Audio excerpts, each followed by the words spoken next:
Salut à tous et bienvenue pour une nouvelle vidéo où on va parler voiture et plus précisément de voitures en mouvement. Alors c'est parti. Alors l'astuce numéro 1 pour prendre des photos de voitures en mouvement, ça va être de suivre la voiture avec la caméra. C'est exactement comme quand vous voyez une voiture ou un objet bouger devant vous. Si vous regardez autre chose, vous allez juste voir un truc flou passer. Mais si vous suivez cet objet des yeux, forcément vous allez le voir net alors que ce qui l'entoure sera flou.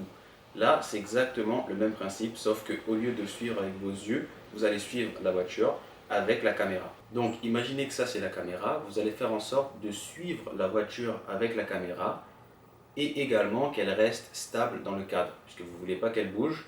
Et du coup, vous aurez donc une voiture qui sera nette et l'arrière-plan qui sera en flou de filet. Pour que l'effet fonctionne, vous allez aussi devoir revoir à la baisse votre vitesse d'obturation. Sinon, vous allez avoir un truc où l'arrière-plan aussi sera net et ça donnera un truc dans le genre là. On ne voit pas trop la sensation de vitesse là. Pareil pour celle-là. Même si on est sur un circuit et on sait que la voiture est en train de se déplacer, ça donne pas l'impression que le pilote était en train de cravacher quoi. Alors que sur cette photo par exemple, on sait et on sent tout de suite le mouvement de la voiture et la vitesse qu'elle avait au moment où on a pris la photo.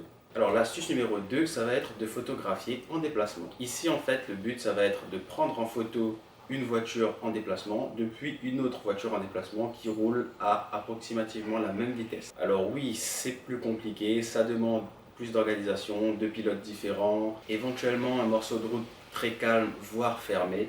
Et surtout, ça peut être dangereux autant pour vos bras que pour votre matériel photo que vous allez devoir sortir par la vitre de la voiture. Alors pour l'anecdote, j'ai déjà réalisé ce genre de photo depuis la MX5 d'un pote. Donc pour ceux qui ne savent pas, c'est une voiture décapotable. Donc il n'y a pas besoin de baisser la vitre. Donc c'est assez pratique.